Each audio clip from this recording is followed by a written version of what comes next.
లూకా సువార్త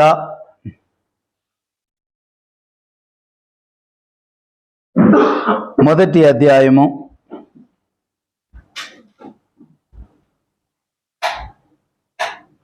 46వ వచనము.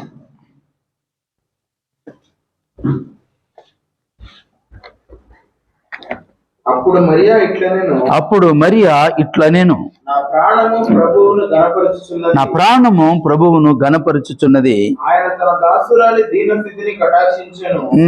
నా ఆత్మ నా రక్షకుడైన దేవుని యందు ఆనందించెను. చాలమ్మా, దేవునికి స్తోత్రం. దేవుడి మాటలను దీవించును గాక. మరి మంచి మాటలు తల్లి ఉదయకాలం కూడా ధ్యానించాము. అయితే ఇక్కడ ఒక మంచి మాట మరియమ్మ యేసు ప్రభువారి తల్లి చెప్తున్న మాట ఏంటంటే, నా ఆత్మ నా రక్షకుడైనటువంటి దేవుని యందు ఆనందించుచున్నది. దేవునిలో ఆనందం, దేవునిలో సంతోషం, దేవునిలో సమాధానం.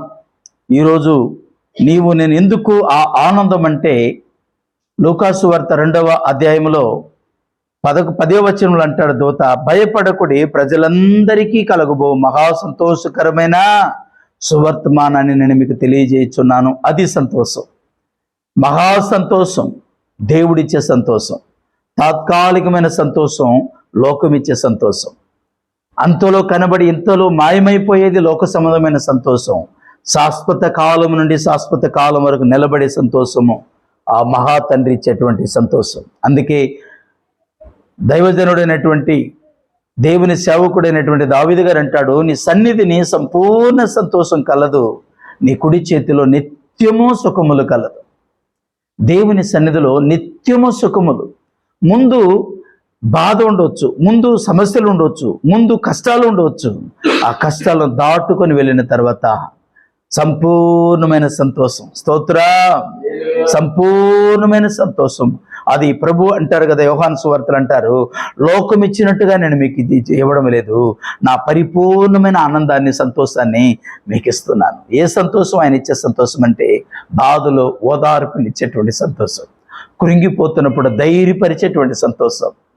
ఏమండి, నీరసిల్లుతున్నప్పుడు, నిరాశ చెందుతున్నప్పుడు, నా జీవితంలో అన్నీ అయిపోయింది అనుకున్నప్పుడు ఎవ్వరు ఇవ్వలేని సంతోషము ఆ గొప్ప తండ్రి ఇచ్చేటువంటి సంతోషం. అందుకే వీళ్ళ గాయపరచువాడు నేను, గాయములను కట్టువాడు నేను. గాయాలను కట్టుతాడు. కొన్నిసార్లు మనము చేసుకున్న గాయాలు. మార్కు సువార్త 5వ అధ్యాయంలో 2000 దయ్యం పట్టిన వాడు రాళ్ళు తీసుకొని తన్ను తాను ఏం చేసుకుంటున్నాడంటే, శరీరాన్ని, దేహాన్ని గాయపరుచుకుంటున్నాడు. యేసయ్య వెళ్ళి అతని గాయములను కట్టి, స్తోత్ర.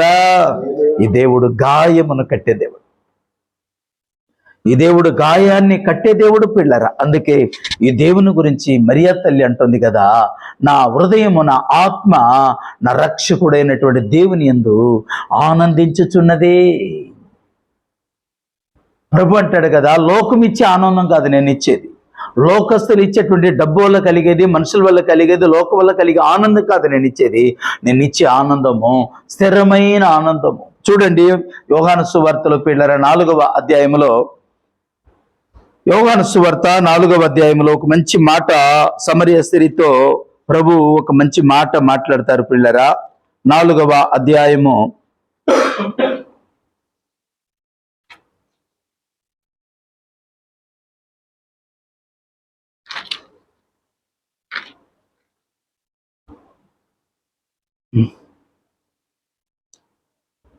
13వ వచనము. అందుకు యేసు, ఈ నీళ్లు త్రాగు ప్రతివాడు మరలా దప్పికొనును.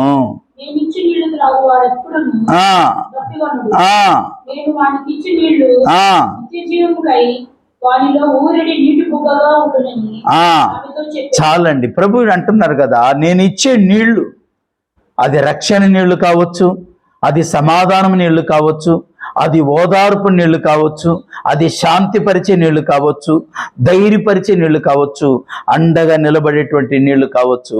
ఆయన ఏది ఇచ్చినా ఊరడి నీటి బొగ్గగా ఉంటుంది. స్తోత్రం కలుగును గాక. ఆయన ఏది ఇచ్చినా తెప్పరిల్లు చేస్తుంది మన హృదయాన్ని. దేవుడు మన జీవితంలో ఆయన ఏది ఇచ్చినా ఈ లోకం మనకి ఇచ్చేటట్టుగా ఆయన ఇవ్వడు. ఈ లోకం ఇవ్వలేనిది మన యేసయ్య ఇస్తాడు. నమ్ముతున్నారా ఈ మాట? ఈ లోకము ఇచ్చేటట్టుగా ఈ లోకం మనకి ఇచ్చే ఆనందం కాదు ఆయన ఇచ్చేది. ఈ లోకములో మనకు కలిగే ఆనందము, మనకు వచ్చేటువంటి ఆనందము కొంతకాలం ఉంటుంది. భార్యాభర్తల గురించి ఒక తల్లి రాసింది, భార్యాభర్తల ప్రేమ నీడవలే గతించును. అక్కడ ఒక మంచి మాట ఉంటుంది కదా పిల్లరా, ఏమండి అంటే ఆ భార్య భర్తల ప్రేమ పిల్లరా అది కొంతకాలం ఉంటుంది, కొంతకాలం ఉంటుంది. ఆ తర్వాత ఆ ప్రేమ కూడా ఏమైపోతుంది చెప్పండి? భార్య భర్తకు తోడుగా ఉన్నంత కాలము, భర్త భార్యకు తోడుగా ఉన్నంత కాలము, తల్లిదండ్రులకు బిడ్డలు తోడుగా ఉన్నంత కాలము, బిడ్డలకు తల్లిదండ్రులు తోడుగా ఉన్నంత కాలము, స్నేహితులకు తోడుగా ఉన్నంత కాలమే. అది ఎంత కాలం అంటే శాశ్వత కాలము నుండి శాశ్వత కాలం మాత్రము కాదు. కానీ ఈరోజు పరిశుద్ధాత్మ దేవుడు మనతో మాట్లాడుతున్న మాట ఏంటంటే, ఆయన ఇచ్చే ఆనందం, ఆయన ఇచ్చే సంతోషం, ఆయన ఇచ్చేటువంటి పిల్లరా మరి సమాధానము ఈ లోకంలో ఎవ్వరు ఇవ్వలేరు, ఎవరి వల్ల కాదు. దేవునికి స్తోత్రం. శాశ్వతమైన సంతోషాన్ని ఆయన ఇస్తాడు. మృతునినైతిని కానీ ఇదిగో యుగ సమాప్తి వరకు సదాకాలము నేను మీతో కూడా ఉన్నాను. సదాకాలము తోడై ఉండేటువంటి దేవుడు. అందుకే మత్తయి సువార్త యెషయా గ్రంథం 7వ అధ్యాయం 14వ వచనం అంటాడు కదా, ఏమండి ఆమె ఒక కుమారుని కనును, ఆయనకి ఇమానుయేలని పేరు పెట్టుదురు. ఆమె ఒక కుమారుని కనును, ఆయనకి ఇమానుయేలని పేరు పెట్టుదురు. ఇమానుయేలు అంటే అర్థం ఏంటో తెలుసా?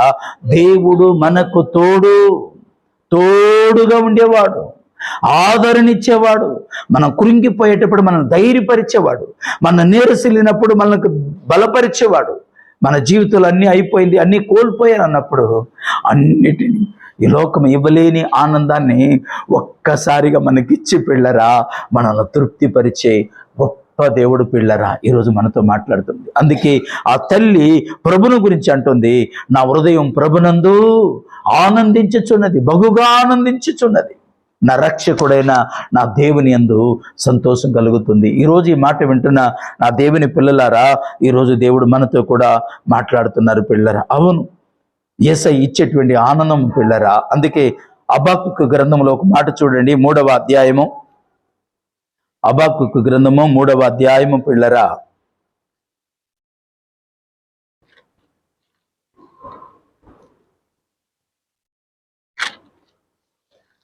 17-18 వచనము, 17వ వచనము చదవండి ముందు. 3వ అధ్యాయం 17వ వచనము.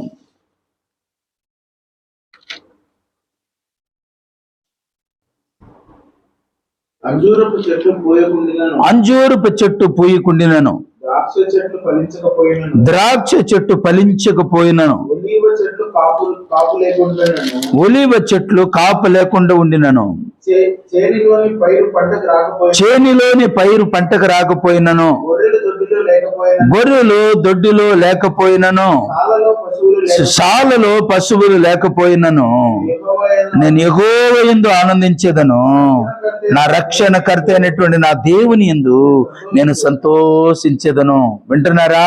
పొలం పండినా పండకపోయినా, పశువులు ఉన్నా లేకపోయినా, అమ్మా ఈ లోకములో ఉన్నా లేకపోయినా, ఏదైనా సరే మన జీవితంలో ఏమి ఉన్నా లేకపోయినా, ఆ భక్తుడు అంటున్నాడు, హబక్కూకు అన్నటువంటి ప్రవక్త అంటున్నాడు, నేను దేవుని యందు ఏం చేస్తాను?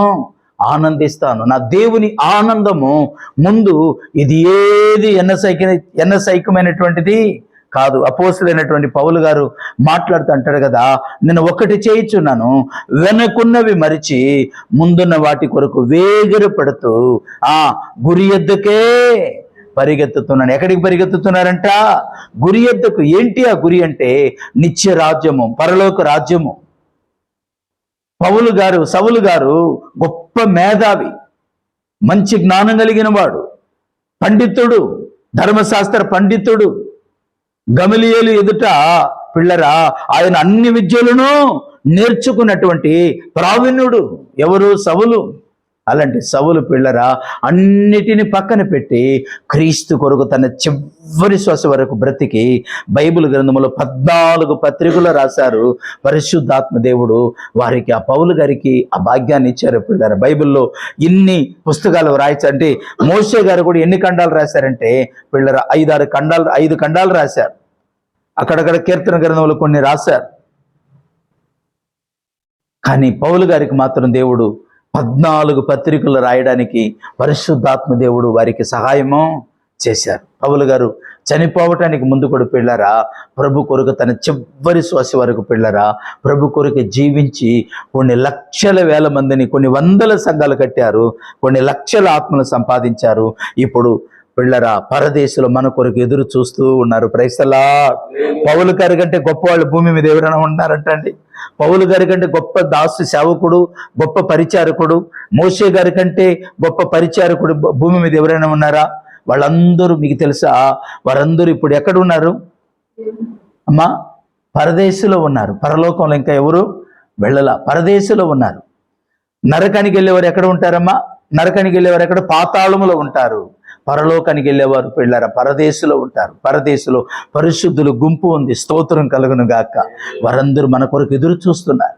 యేసయ్య ప్రేమ కలిగిన ఆ యేసు తండ్రి మనం వెళ్ళి సంపూర్తి చేయబడాలని మన కొరకు ఆనోకు గారు కొన్ని వేల సంవత్సరాల నుంచి, అమ్మా అర్థమవుతుందా? అలాగే నోవాహు గారు కొన్ని వేల సంవత్సరాల నుంచి, అబ్రహాం తండ్రి గారు, నాన్నగారు, విశ్వాసులుగా తండ్రి నాన్నగారు కూడా మన కొరకు ఏం చేస్తున్నారు? వెయిటింగ్ లిస్ట్లో ఉన్నారు. మనం వెళ్తేనే చెప్పండి, రాకడ సార్వత్రిక సంఘం ఎత్తబడితేనే పరలోక రాజ్యములో మనం ప్రవేశిస్తాం. హల్లెలూయా. అంతగా మనల్ని ప్రేమించాడు యేసయ్య. వారిని జ్ఞాపకం చేసుకోవడానికి కూడా మనం యోగ్యులము కాము. అంటే ఎంతగా మనల్ని ప్రేమిస్తున్నాడో చూడండి. ఆయన మనల్ని ప్రేమించినట్లుగా ఈ లోకంలో ఎవ్వరు మనల్ని ప్రేమించబోరు. మనమైతే పిల్లరా డబ్బునిచ్చి కొంటాం, మనమైతే ప్రేమను పంచుతాం. ఆయన తన ప్రాణమే మనకు కొరకు పెట్టి, ఆయన తన ప్రాణాన్ని మన కొరకు పెట్టి పిల్లరా సిలువలో శ్రమ పొంది పిల్లరా మనల్ని రక్షించారు సాతాను చేతులు. ఆయనలాగా ప్రేమించేవారు ఉండరు, ఆయనలాగా ప్రాణం పెట్టిన వారు ఉండరు. అందుకే పిల్లరా అలాంటి తండ్రి అని గ్రహించినటువంటి మరియ తల్లి అంటుంది, నా దేవుని యందు నేను ఆనందించుచున్నాను. పిల్లరా రెండవ మాట పిల్లరా అక్కడ మంచి మాట ఉంటుంది పిల్లరా. గొర్రెల కాపర్లు ఉన్నారే, వారు దేవుని దూత వారికి ఆజ్ఞాపిస్తారు. 8వ వచనంలో మీరు చదివితే 8వ వచనము లూకాసు వార్త 2వ అధ్యాయం 8, 9 వచనాల్లో పిల్లరా మీరు అక్కడ చదివితే ఒక మంచి మాట అక్కడ ఉంటుంది చూడండి. ఆ దేశంలో కొందరు గొర్రెల కాపరులు పొలములో ఉండి రాత్రి వేళ తమ మందను కాచుకొనుచుండగా ప్రభువు దూత వారి యొద్దకు వచ్చి నిలిచెను. ప్రభువు మహిమ వారి చుట్టూ ప్రకాశించినందున వారు మిక్కిలి భయపడి, అయితే ఆ దూత భయపడకుడి, ఇదిగో ప్రజలందరికీ కలుగు మహా సంతోషకరమైన సువర్తమానము మీకు తెలియజేయుచున్నాను. ప్రజలందరికీ కలగబోయేటువంటి మహా సంతోషకరమైన సువర్తమానము నేను మీకు చెప్పడానికి వచ్చాను. దేవుడు నాకు ఆజ్ఞాపించారు, చెప్పడానికి వచ్చాను. ఏంటి ఆ సంతోషం అంటే 11వ వచనం ఉంటుంది, నేడు దావీదు పట్టణమందు నేడు రక్షకుడు మీ కొరకు పుట్టారు. అమ్మా ఈ రక్షకుడు పుట్టారు గనక ఈ రక్షకుని గురించి మీరేం చేయాలంటే ప్రచారము చేయాలి. మీరు వెళ్ళి ఈ రక్షకుని గురించి లోకమంతా చెప్పాలి. స్తోత్రం. 16వ వచనం చూడండి, త్వరగా వెళ్ళి మరియాను యోసేపును తొట్టిలో పడుకొని ఉన్న శిశువును చూచిరి. వారు చూచి ఈ శిశువును గుర్చి తమతో చెప్పబడిన మాటలు ప్రచురము చేసిరి. అమ్మా ప్రచారం చేశారు. మనం కూడా ఏం చేయాలంటే దేవుని గురించి ప్రచారము చేయాలి. ఎక్కడైనా మనం కూర్చున్నామని నలుగురు అనుకోండి, మన నోట ఎవరు రావాలి చెప్పండి? మనం ఎవరి గురించి పలకాలి బ్రదర్? యేసయ్యను గురించి పలకాలి. యేసయ్య మాటే పలకాలి.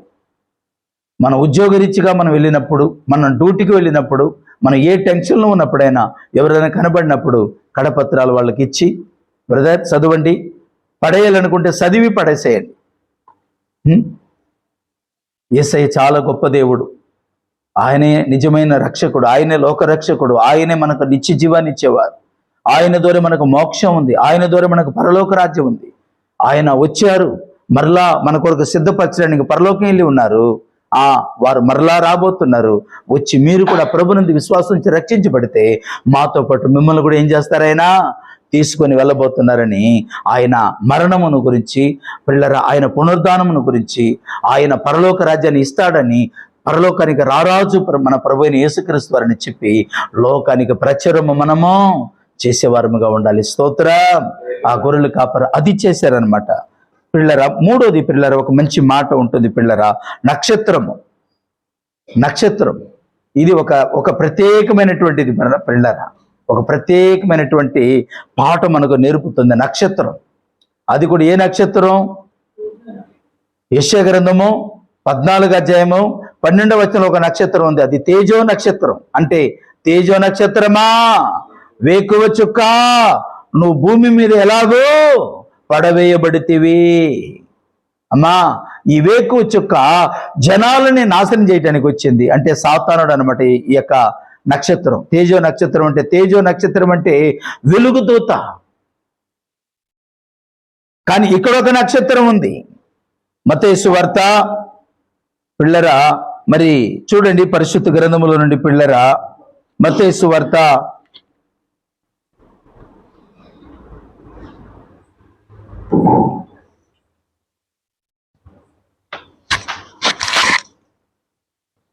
1వ అధ్యాయము 2వ అధ్యాయము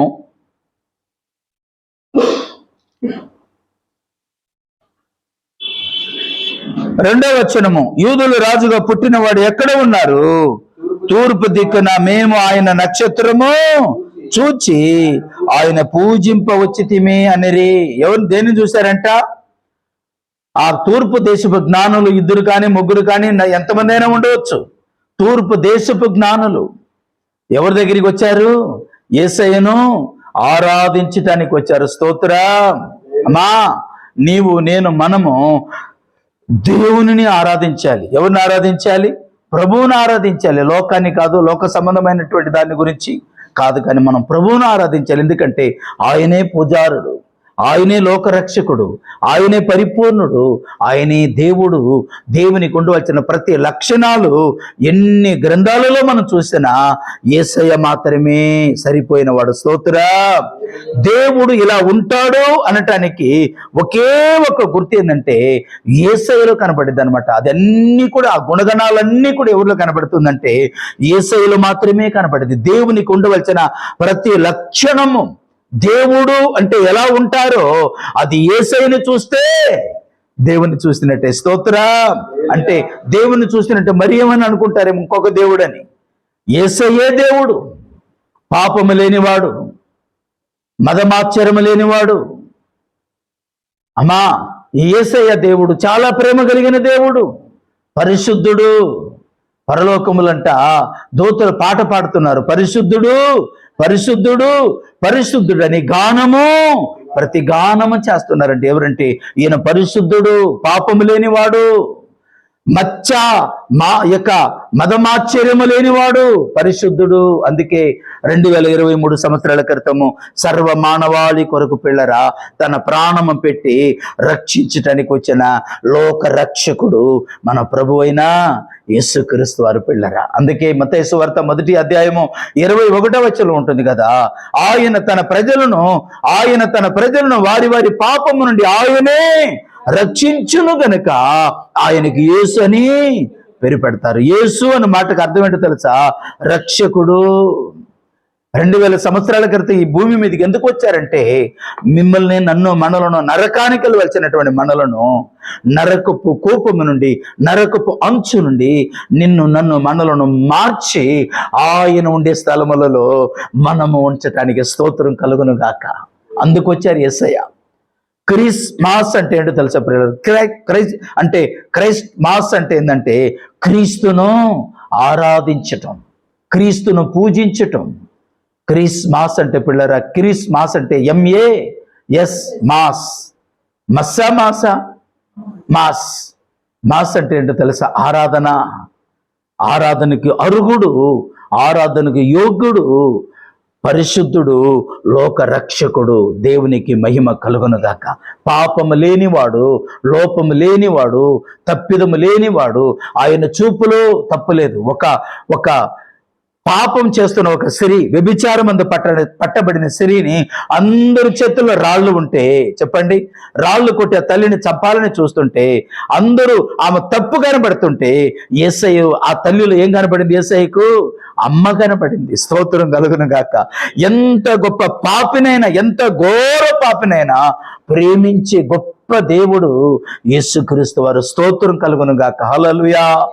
గజ దొంగను అడగండి, ఎలా మారారు రావు నువ్వు అంటే, నేను యేసయ్య వాక్యం విన్నాను, నా బ్రతుకు మారిపోయి. హల్లెలూయా. సూసైడ్ చేసుకొని చచ్చిపోవాలనుకున్నాను. నువ్వు ఎలా మారావురా బాబు అంటే ఆయన అంటాడు, నేను దేవుని నమ్ముకున్నా, యేసయ్య వాక్యం నా బ్రతుకును మార్చింది.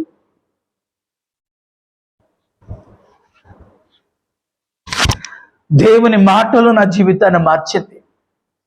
ఒక వ్యభిచారిని అడిగితే, అంటే ఒక రాహాబు తల్లిని అడిగితే, ఒకవేళ ఇప్పుడు ఉండి ఆ తల్లిని అడిగితే ఆ తల్లి ఏముంటుంది? యేసయ్య నా జీవితాన్ని. హల్లెలూయా, స్తోత్రం. ఒక్కొక్కరిని కదిలిస్తే ఒక్కొక్క గతాలు బయటికి, వాళ్ళ లైఫ్లో ఒక్కొక్క గతం బయటపడుతుంది. నన్ను అడిగితే, నువ్వు ఎలా మారేవరా దొంగ అంటే, ఈ దొంగ అంటాడు, యేసు ఈ దొంగను మార్చాడు. యేసు పచ్చ వ్యభిచారినైన నన్ను మార్చాడు. యేసు పచ్చ జోదగాన్ని, పచ్చ తాగుబోతోన్ని నన్ను మార్చాడు యేసు. నేను కూడా చెప్పగలను. ఎందుకంటే పాపులను రక్షించుటకు క్రీస్తు యేసు ఈ లోకానికి వచ్చారు. ఈ లోకంలో ఎంతో మంది వచ్చారు, గొప్ప గొప్ప నాయకులు వచ్చారు. ప్రజలకు మేలు చేయాలని, ప్రజలను మంచి చేయాలని, ప్రజలకు ఎన్నో గొప్పది చేసి వాళ్ళు అంటే ఒక స్థితిని, ఒక స్థాయికి వాళ్ళని తీసుకురావాలని. బాబా అంబేద్కర్ గారు, మహాత్మా గాంధీ గారు, ఇలాగా కొంతమంది అంటే కొంతమంది నాయకులు పిల్లరా దేశాన్ని సరిచేయటానికి, దేశాన్ని మార్చడానికి, దారిద్ర్యం పోగొట్టడానికి ఎంతో మంది వచ్చారు మహానుభావులు. నిజంగా వారిని సన్మానించాలి, వారిని గౌరవించాలి. ఎందుకంటే మేలు చేయాలని వచ్చారు, దాచిపెట్టుకోవాలని రాల మంచిది. కానీ యేసయ్య ఎందుకు వచ్చారు తెలుసా? ఒక పాపిని మార్చి పరలోకానికి తీసుకెళ్ళడానికి వచ్చారు. దేవునికి స్తోత్రం కలుగును గాక. యేసయ్య ఈ లోకానికి ఎందుకు వచ్చారంటే పిల్లరా, ఎంత ఘోర పాపినైనా ఈరోజు ఈ యూట్యూబ్లో ఈ వాక్యం వింటున్న నా ప్రియ దేవుని యవన బిడ్డలు, ఈరోజు ఒక అంకులుగా, ఒక దేవుని సేవకునిగా చెప్తున్నా, నానా మిమ్మల్ని కూడా ఒకవేళ ఏదైనా తొందరపడి ఉన్నారేమో, మీ జీవితంలో అన్ని పోగొట్టుకొని అయిపోయింది నా బ్రతుకు, అయిపోయింది నా జీవితం అనుకుంటున్నావేమో, ఈ రోజు నీ జీవితాన్ని మరలా నూతనం పరిచి, మరలా నూతన జీవితాన్ని ఇవ్వగలిగిన యేసు నీతో మాట్లాడుతున్నాడు. చేతులెత్తి స్తోత్రం చెప్పండి. ఆయన జీవితాలను మార్చగలిగిన వాడు, ఆయన పరిస్థితిని మార్చగలిగిన వాడు, ఆయన స్థితిగతులను మార్చగలిగిన వాడు, ఏ స్థితిలో ఉన్నవారికైనా చాలినటువంటి దేవుడు ఈ రోజు నేను ప్రకటిస్తున్న ప్రభు అయిన యేసుక్రీస్తు వారు. ఆయన లోకరక్షకుడు.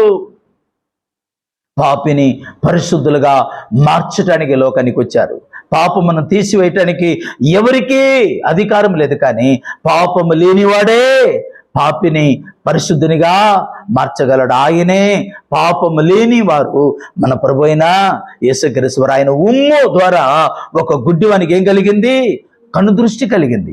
ఆయన ఒక మాట చెప్తే చనిపోయి 4 దినములు అయిపోయినటువంటి లాజరు బ్రతికాడు. అమ్మా, ఆయన ఒక మాట చెప్తే యాయీరు కుమార్తె, ఒక మిలిటరీ ఆర్మీ యొక్క కుమార్తె, చనిపోయిన కుమార్తె, 3 బ్రతికించారు ప్రభు.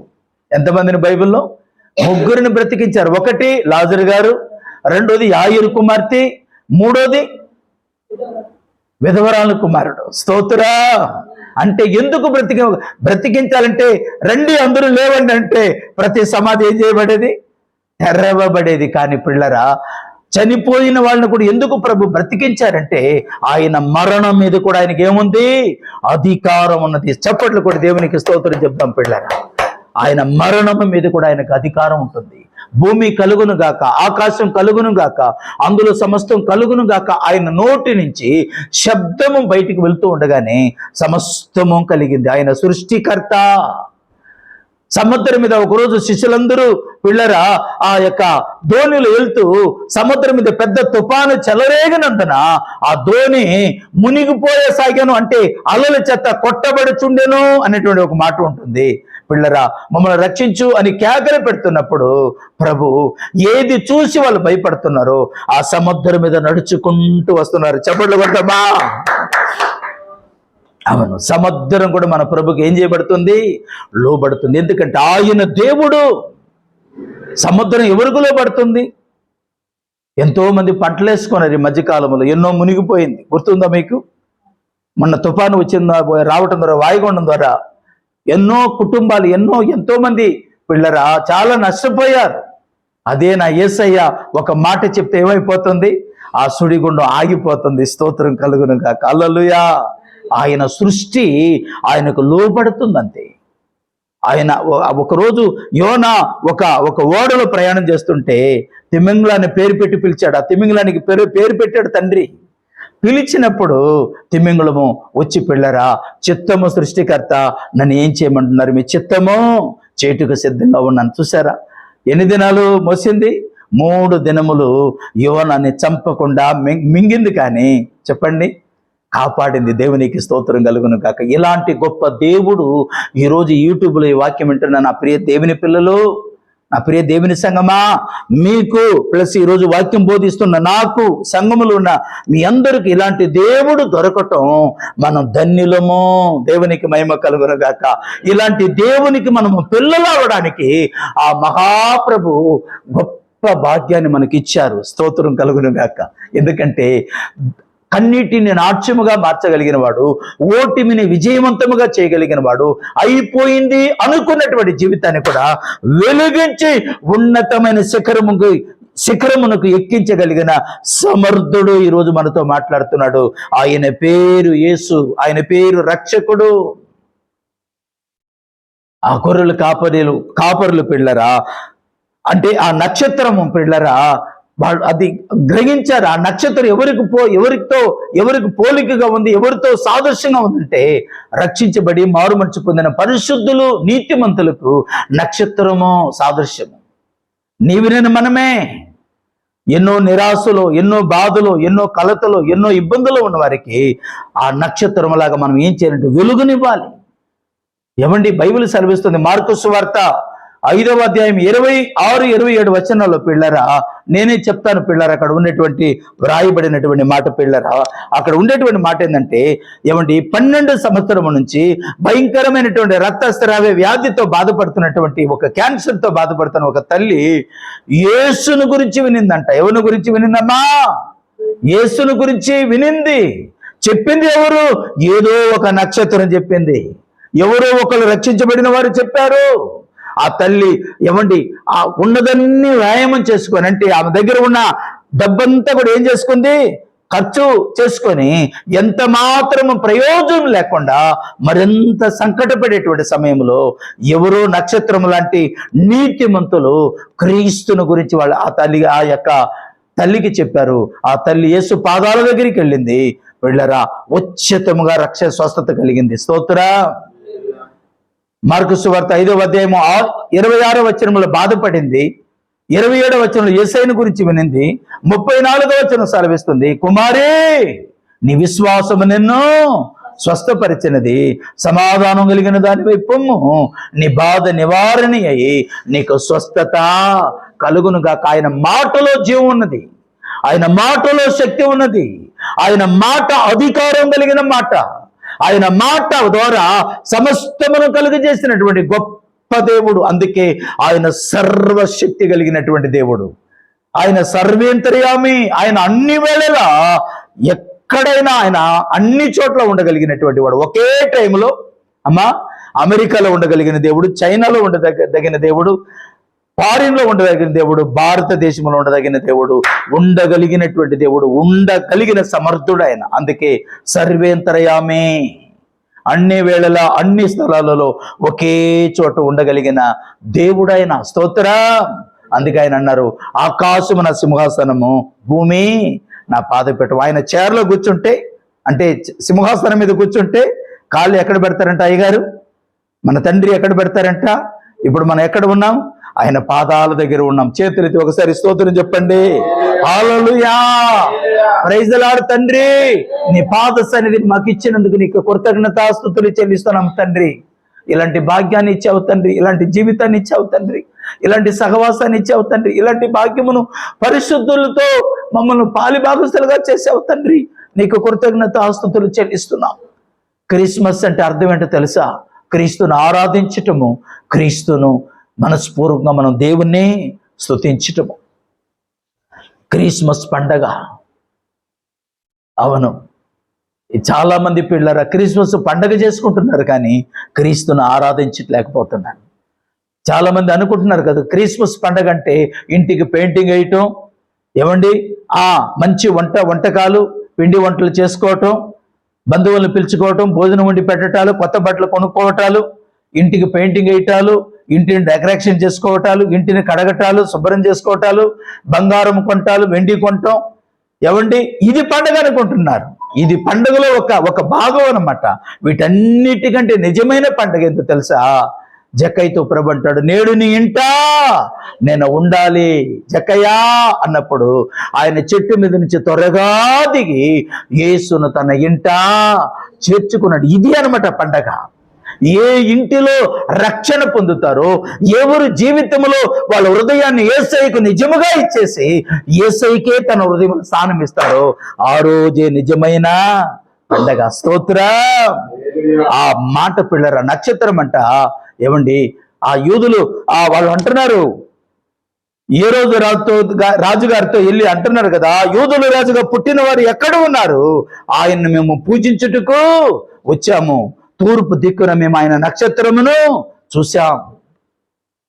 అదే మాట 9-10 వచనంలో ఉంటుంది కదా పిల్లర. మత్తయి సువార్త పిల్లర 2వ అధ్యాయము 9-10 వచనంలో ఉంటుంది కదా. ఆ నక్షత్రము వారి మీదుగా వారికి దారినిస్తూ మార్గమునిస్తూ పిల్లరా యేసయ్య శిశువు ఉండేటువంటి చోటుకి ఆయనను తీసుకుని వచ్చి ప్రభుకు మార్గదర్శకులుగా నిలబడిందంట. ఈరోజు నీవు నేను మనము కూడా ఒక నక్షత్రాలుగా వెలుగునిస్తూ అనేకులను ప్రభు దగ్గరికి. లాయర్ గారు, మిమ్మల్ని ఎవరు నడిపించారు అప్పుడు యేసయ్య దగ్గరికి? ఆరోన్ గారు, హెడ్ మాస్టర్ గారు నాగేశ్వరరావు గారు నడిపించారు. అమ్మా, మనం వెలగాలి. ఇతరులకు కూడా మనం ఏం చేయాలి సార్? వెలుగునివ్వాలి. మనం వెలగాలి. మనమే ఆరిపోతే ఇతరులకు మనం ఏం ప్రయోజకులుగా ఉండలేము, నిష్ప్రయోజకులుగానే ఉంటాం. ఒకప్పుడు నేను కూడా నిష్ప్రయోజకుడిని.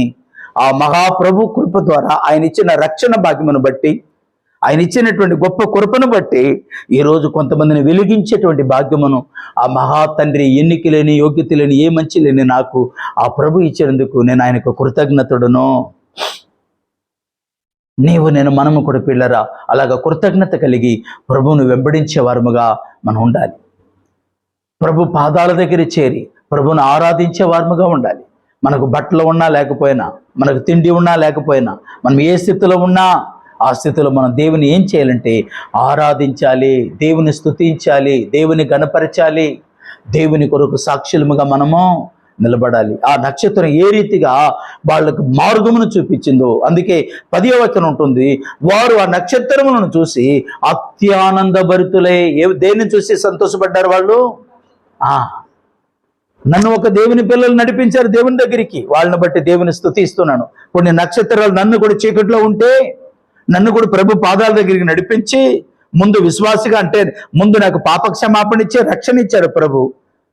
ఆ రెండోది పిల్లరా సండే స్కూల్ టీచర్గా చేశారు, ఆ తర్వాత సువార్థికునిగా చేశారు, ఆ తర్వాత సేవకునిగా చేసి అనేక స్థలాల్లో మ్రోగిస్తూ ఉన్నారు. ఈ యొక్క పిల్లరా నన్ను ఆ మహా గొప్ప తండ్రి. అవును, ఒకప్పుడు నాకు నేనే వెలుగుని వెళ్ళని స్థితిలో ఉండేవాడిని. ఒకప్పుడు నేనే ఆరిపోయినటువంటి దీపాన్ని ఎవరో నక్షత్రాలు ప్రభును నమ్ముకున్న వాళ్ళు.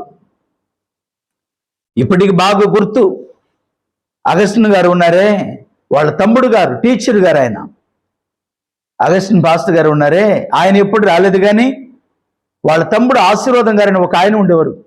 టీచర్లు, వాళ్ళు గవర్నమెంట్ టీచర్లు, వాళ్ళు వచ్చేవాళ్ళు అండి. నిజంగా దేవుని ప్రేమను చూశానండి కొంతమందిలో. మీ మీద చినిగిపోయిన బట్టలు, మాసిపోయిన బట్టలు వేసుకుని ఇదే లోకం, ఇదే జీవితం, పాపంలో పొర్లుతున్నటువంటి మా జీవితంలో ఆదివారం సాయంకాలం వచ్చి ఒక అరగంట గంట ప్రార్థన పెట్టి వెళ్ళేవాడు. వాళ్ళు వచ్చి యేసు ప్రభు చాలా గొప్ప దేవుడు, యేసు ప్రభు చాలా ప్రేమామయుడు, ఆ ప్రభువును నమ్ముకుంటే మీ జీవితాలు ఎంతగానో మార్పు చెందుతారు, దేవుడు మిమ్మల్ని దీవిస్తాడు, మీ పాపాన్ని క్షమిస్తాడు, మీకు నిత్యరాజ్యం ఇస్తాడు, ఆయన బిడ్డలుగా మిమ్మల్ని స్వీకరిస్తాడని వాళ్ళు అక్కడి నుంచి వచ్చేటప్పుడు పిల్లల కొన్ని తినటానికి బిస్కెట్ ప్యాకెట్లని ఎవండి కొన్ని యొక్క తినటానికి కొన్ని తెచ్చేవాళ్ళు, తెచ్చి మాకు ఇస్తే దానికని నీళ్ళు కూర్చుండేవాళ్ళు, దానికి వెళ్ళి కూర్చునే వాళ్ళు మా వాళ్ళందరూ ఈరోజు ప్రతి ఒక్కరి జీవితంలో పిల్లరా గొప్ప రక్షణ భాగ్యాన్ని ఇచ్చారు. చాలా మంది సేవకులయ్యాం. అమ్మా అంటే వాళ్ళు చెప్పిన వాక్యమే కాదు, చాలా మంది సేవకులు దేవుని వాక్యాలు విని దేవుని పాదాల దగ్గరికి వెళ్ళి మా పాపాలు ఒప్పుకొని పశ్చాత్తాపపడి ఆ లోక రక్షకుడైన యేసయ్య ఆనందము ఈరోజు మేము పొందుతూ అనేకులకు పంచుతున్నాం. దేవునికి మహిమ కలుగును గాక. హల్లెలూయా. యేసుప్రభు అంటారు కదా, తన శిష్యులను చూసి ఉచితముగా పొందుకున్నారు, ఉచితముగా ఇవ్వండి, పంచండి. ఏం పొందుకున్నారు? రక్షణ. యేసయ్యకి మనం ఏమిచ్చాం? ఆయన మన కొరకు ప్రాణం ఇచ్చాడండి, మనం ఆయనకేమిచ్చాం? ఆయన మన కొరకు చనిపోయాడండి, మనం ఆయనకేమిచ్చాం? ఏమి ఇవ్వాల? యోహాను సువార్త 17వ అధ్యాయంలో ప్రభు అంటాడు, తండ్రి నన్ను నేనే వారి కొరకు ప్రతిష్ఠ చేసుకొనిచున్నాను. ప్రతిష్ఠ చేసుకోవటం అంటే ఏంటో తెలుసా? సిలువ త్యాగం చేస్తున్నాను. హల్లెలూయా. నన్ను నేనే. చూడండి యోహాను సువార్త 17వ అధ్యాయము, యోహాను సువార్త 17వ అధ్యాయములో ప్రభు ఆయన చెప్పిన బాధ, ఆ మాట నా హృదయాన్ని కదిలించింది.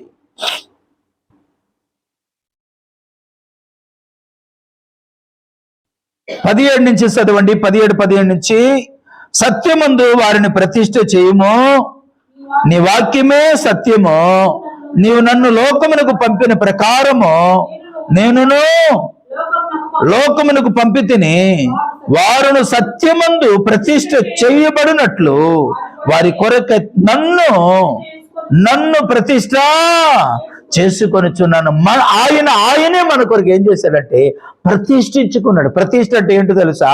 సమర్పించుకోవటం కాదు, తన ప్రాణమే మన కొరకు త్యాగం చేసేసాడు. ఒక్కసారి 2 చేతులు పైకెత్తి ఆ త్యాగమూర్తికి స్తోత్రం చెప్దామా? హల్లెలూయా. మనమైతే డబ్బులు ఇచ్చి కొంటాం, మనమైతే ఏదైనా వస్తువులు ఇచ్చి కొంటాం, కానీ యేసయ్య మనల్ని ఎలా కొన్నాడో తెలుసా? తన ప్రాణము ఇచ్చారు, తన శరీరంలో ఒక్క చుక్క రక్తం కూడా లేకుండా మన కొరకు ధారపోశారు. ఆ ప్రేమ కలిగినటువంటి గొప్ప దేవుడు. హల్లెలూయా.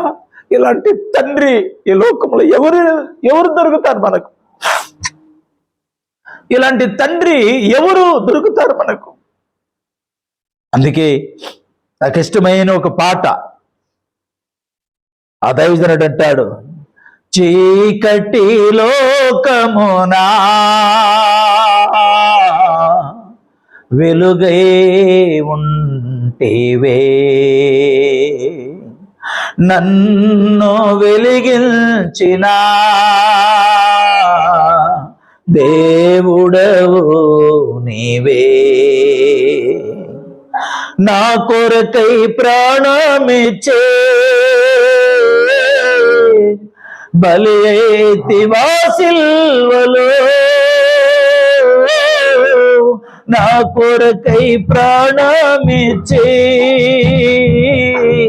బలి అయితివా సిల్వలో, నీదు స్వరూపమే నాకై కోల్పోయితివా, నీదు స్వరూపమే నాకై కోల్పోయితివా.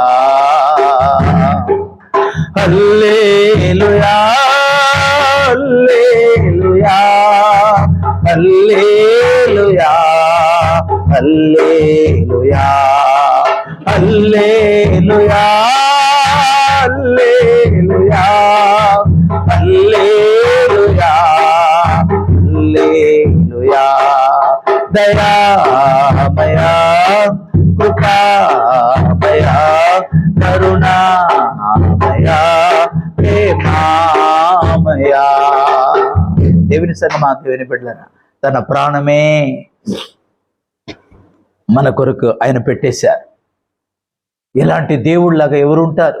ఒక గజ దొంగ సుధాకర్ గారని ఒక దైవజనుడు, గొప్ప దైవజనుడు ఉన్నారో ప్రభు దగ్గరికి చేరారో తెలియదు, కానీ గజ దొంగలో టైగర్ నాగేశ్వరరావు గారితో కూడా కలిసి దొంగతనాలు చేసిన గజ దొంగ ఆయన రక్షించబడి మారు మనసు పొంది రక్షణ పొంది గొప్ప సేవ చేశారు సువార్తపురంలో. ఎక్కడ దొంగతనం చేశారో అక్కడే సువార్త ప్రకటించమని ప్రభు ఒక పెద్ద మందిరాన్ని కట్టించారు వారి చేత. ఆయన రక్షణ పొందిన తర్వాత ఆయన రాశాడు ఒక పాట, యేసు నీలాంటి దేవుడు జగానా లేనే లేడు వినుటకైనను, లేనే లేడు వినుటకైనను. ఆయన అంటున్నాడు, నీకు సాటి ఎవరు ప్రభా? నీలాంటి గొప్ప దేవుడు, నీలాగా ప్రేమించేవాడు, నీలాగా క్షమించేవాడు. అదే తండ్రి కొడుకుని అంటారు, నువ్వు చేశావు అని గుచ్చి బాధ పెడతాడు కొడుకుని, కూతుర్ని. అదే ఈ తండ్రి అయితే శాశ్వతమైన ప్రేమతో నేను నిన్ను ప్రేమిస్తున్నా నాదా, I love you my son అని పిలుస్తాడు ఆయన. అలాంటి దేవుడు ఎవరు లేరు.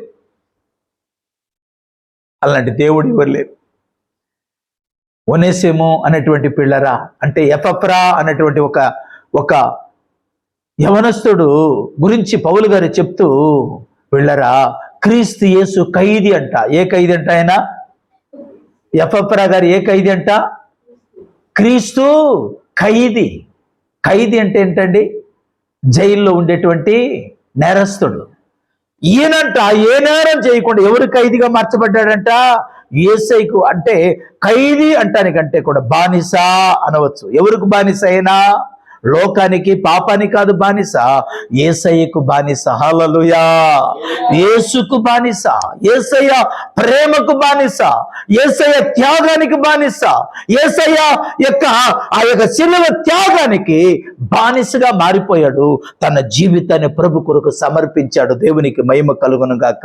ఈరోజు యవనస్తులు ఈ వాక్యం వింటున్నారేమో, పాపా, బాబు, నానా, ఈరోజు ఒక అంకులుగా, ఒక దేవుని సేవకునిగా చెప్తున్నాను, మీ జీవితంలో అన్ని పోగొట్టుకొని నా జీవితం ఇంతే అనుకుంటున్నావేమో, నా జీవితంలో ఇంకేమీ లేదు, నా జీవితం ఇంకా అయిపోయింది నా పరిస్థితి అనుకుంటున్నావేమో, ఈరోజు పరిశుద్ధాత్మ దేవుడు నీతో మాట్లాడుతున్నాడు. తల్లి, ఇంత అయిపోలేదు, నీ జీవితం ఇంకా చాలా ఉంది. కానీ ఒకటి చెయ్యి, నీ జీవితాన్ని యేసయ్యకు సమర్పించు. నీ జీవితాన్ని యేసయ్య చేతులు పెట్టు. నీ జీవితాన్ని ఆయన వెలిగించబోతున్నాడు. నీ జీవితాన్ని ఫలభరితంగా చేయబోతున్నాడు. రాబోతున్న జన్మలో 2024 సంవత్సరంలో నీ ద్వారా అనేకమైన కార్యములు చేయటానికి దేవుడు ఒక గొప్ప ప్రణాళిక కలిగి ఉన్నాడు. దేవుడు ఈ మాటలను దీవించి ఆశీర్వదించును గాక. ఆమేన్. తలలు ఉంచండి, ప్రార్థన చేసుకుందాం.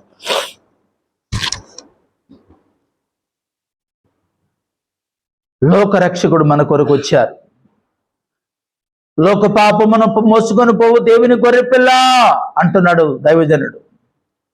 యేసయ్య ఎందుకు వచ్చారు ఈ లోకానికి 2023 సంవత్సరాల క్రితం? అంటే సర్వమానవాళి పాపమును ఆయన భుజముల మీద మోయటానికి వచ్చారు. యెషయా గ్రంథం 9వ అధ్యాయం 6వ వచనం సెలవిస్తుంది, ఆశ్చర్యకరుడు, ఆలోచనకర్త, బలవంతుడైన దేవుడు, నిత్యుడుగు తండ్రి, సమాధానాధిపతి, ఆయన భుజముల మీద రాజ్యభారం ఉండును. రాజ్యము అంటే పిల్లర ప్రజలు, భారము అంటే ప్రజల యొక్క పాప భారమును మోయటానికి యేసుక్రీస్తు వారిని మనకు కుమారుడుగా మనకు అనుగ్రహించారు ఆ పరలోకపు తండ్రి. ఆ కుమారుని ద్వారానే సర్వలోకము రక్షణ పొందాలి. ఆ కుమారుని ద్వారానే, యేసయ్య ద్వారానే సర్వ మానవాళికి రక్షణ భాగ్యం కలగాలి. సర్వ మానవాళి నిత్య రాజ్యములోనికి వెళ్ళాలి. ఆ యేసయ్యని ఎవరైతే తన హృదయములో చేర్చుకుంటారో వారికి నిజమైన క్రిస్మస్ పండుగ, వారి జీవితంలో నిజమైన ఆనందం కలుగుతుందని ఈ మాటలు మనవి చేస్తూ, ఇంకా రక్షణ పొందకుండా, ఇంకా మార్పు చెందకుండా, ఇంకా ఎదురు చూస్తున్నావేమో, ఇంకా నిర్లక్ష్యం చేస్తున్నావేమో, ఇంకా నీ జీవితాన్ని ప్రభు చేతిలో పెట్టకుండా, ఇంకా నీ జీవితంలో ఇంకా నీ జీవితాన్ని దూరముగా ఉండాలని అనుకుంటున్నావేమో, ఇదే మిక్కిలి అనుకూల సమయం, నేడే రక్షణ దినము. నీ హృదయాన్ని, నీ జీవితాన్ని ప్రభు చేతిలో పెడితే నిన్ను గొప్పగా వెలిగించి ఆయన నక్షత్రంలాగా నీ జీవితాన్ని వెలిగించబోతున్నాడు. అట్టి భాగ్యాన్ని మనందరికీ ప్రభు ఇవ్వాలని ఇష్టపడుతున్నారు. నీ హృదయంలో యేసయ్యకి చోటు ఇస్తావా? నీ హృదయంలో యేసయ్యకు చోటు ఇస్తావా? నీలో ఉన్నటువంటి లోక సంబంధమైన ప్రతి పాపమును కడుక్కొని నీ జీవితాన్ని మార్చుకొని ప్రభు రక్తం ద్వారా కడగబడి పాప క్షమాపణ పొంది నిత్య రాజ్యం కొరకు వారసుడుగా నువ్వు మార్చుకుంటే, చేయబడితే ఖచ్చితంగా నీ జీవితాన్ని దేవుడు గొప్ప స్థితిని, గొప్ప స్థాయిని, గొప్ప స్థానాన్ని నీకు ఇచ్చి లోకానికి నేను వెలుగుగా చేయబోతున్నాడు. అట్టి భాగ్యమును ప్రభు మనందరికీ కలుగునట్లుగా ప్రభు సన్నిధిలో చేతులెత్తి ఒకసారి దేవునికి స్తోత్రం చెప్దాం. హల్లెలూయా, హల్లెలూయా, హల్లెలూయా, హల్లెలూయా, హల్లెలూయా. తండ్రి నీకు స్తోత్రం చెల్లిస్తూ మీ బిడ్డల్ని పాద సన్నిధిలో పెడుతున్నా. బలపరిచండి, కృప చూపండి, సహాయం చేయమని ప్రభు. ఎవని యందు నేను నిలిచి ఉందునో, ఎవడు నా యందు నిలిచి ఉంటాడో వాడు బహుగా ఫలిస్తాడని మీరు సెలవిచ్చండి రీతిగా ప్రభు. ప్రతి ఒక్కరిని ఫలింపు చేయండి, గొప్ప కార్యములు జరిగించి మెలుతూ నింపండి. యేసు నామములో ప్రార్థించి మాటలు ముగిస్తున్నాను పరమ తండ్రి, ఆమేన్. మన తండ్రి అయిన దేవుని ప్రేమ, పరమరక్షకుడు యేసుక్రీస్తు వారి కృప, పరిశుద్ధాత్మ సన్నిధి, సహవాసము, సమాధానము మనందరికీ తోడై ఉండి నడిపించును గాక. ఆమేన్, ఆమేన్. అందరికి వందనాలమ్మ. దేవుడు మిమ్మల్ని మీ కుటుంబాలను దీవించును గాక. మరి యొక్క వాక్యమును వీక్షించినటువంటి మీ అందరికీ కూడా యేసు నామములో నా హృదయపూర్వకమైన వందనాలు తెలియపరుస్తున్నాను. మరి మా కొరకు ప్రార్థించండి.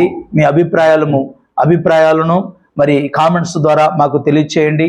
మీకు ఈ వాక్యాలు మీకు నచ్చినట్లయితే, మీకు ఆదరణకరంగా ఉంటే వెళ్ళారా, ఇంకా అనేకమైనటువంటి వాక్యము మరి యూట్యూబ్లో మీ కొరకు పొందుపరచబడి ఉన్నది.